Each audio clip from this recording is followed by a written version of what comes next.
Welcome back to another episode of Beyond the Track. We're going to go back to Brands Hatch. We had Hannah Chapman down as a guest for us on that weekend. She kindly showed us around the Mini Challenge car. Let's get into it. This week we're going to take you around the Mini Challenge because we're doing a lot in the Mini Challenge as well. Created a product which all the cars will be running. And we've also got 3 cars branded. We've got Miller's Oils one and we've got 2 Repsol cars as well. One of the Repsol cars is actually a sustainable fuel car.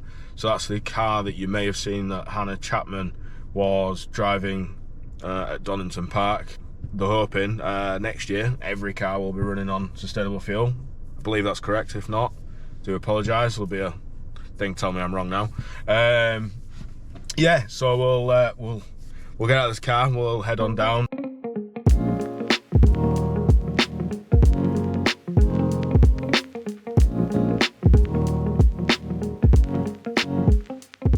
So we're down at Jam Sport Racing. Jamie from Jam Sport has kindly lent us this beautiful Repsol Mini for us to have a look around.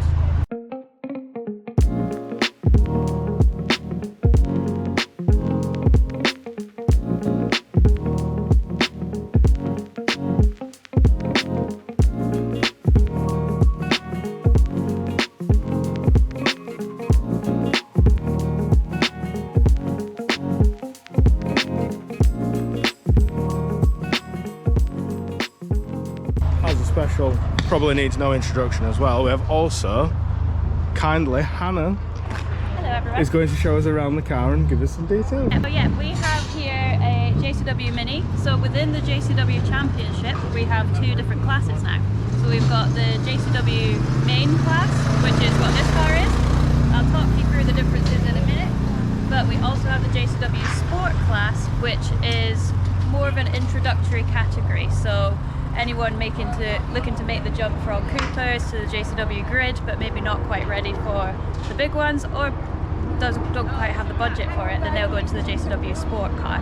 So the Sport cars have a manual gearbox. That's the main difference really. They're slightly underpowered compared to the main class as well, so it is just a middle ground between Coopers and the main JCW class.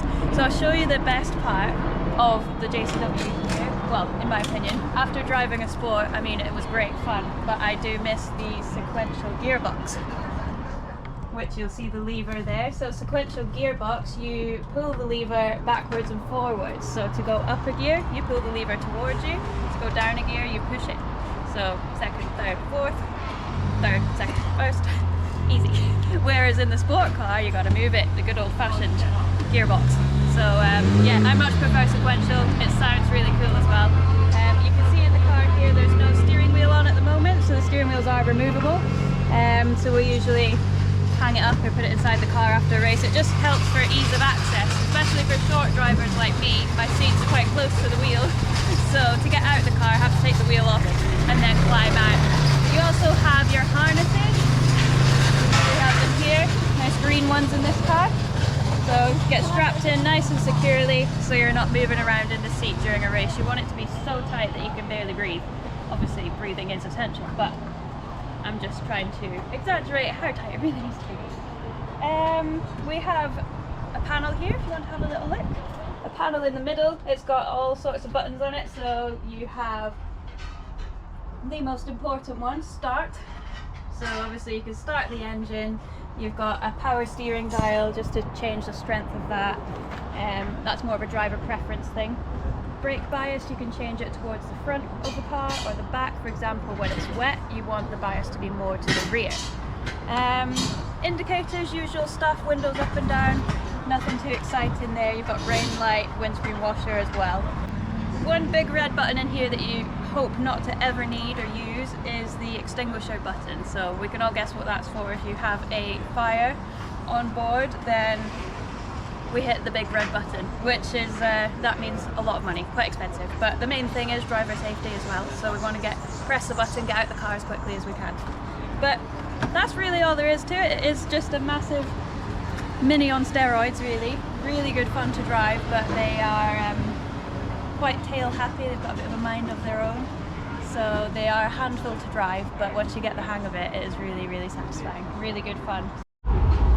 So here we are inside the JCW race car. I'm not in my usual typical race wear, normally I'd be in a suit, so let's just imagine I'm all suited, booted, I have my helmet on, hands device, which head and neck safety device, so that helps you if you have a crash. It stops your head from going forward and injuring your neck. You also have these side panels here on the seat, so if you do have a crash, which we hope we don't have, then these protect you from going side to side. We have the steering wheel here. It's not attached at the moment because it helps you get in. This seat in this particular car is quite far back, but when I'm in my car, it's quite far forward, so taking the wheel off helps you get in and out. Then you just pull this lever and put it onto the steering column, let go, but you always check that it's on properly because you do not want your wheel coming off as you're barreling into turn 1 at Brands Hatch. So yeah, always make sure it's attached. We've got our sequential gearbox here, so this is the lever, you pull it backwards and forwards, so it doesn't go left or right. Just the 2 movements, which makes it nice and easy, in my opinion. Don't need to worry about going across and whatnot. So is it easy to adjust when you go from the H pattern to the sequential? Yeah, really easy. It's like second nature. And now obviously doing the sport, last time it's a little bit. So a massive thanks there to Hannah, and a massive thank you as well to Jamie, all the guys at Jam Sport pulling the car out for us so we can have a look. Hopefully, you know a little bit more about the cars, how they work, a little bit more about the series. We might dive in a little bit on later on in the year if I can get some of the guys to, or some of the mechanics to let us have a look at the ins and outs. Obviously, some things are a little bit secret, but we'll see if we can get a little bit more technical on you. But yeah, thanks again, guys. Thanks, Jamie. Thanks, Hannah.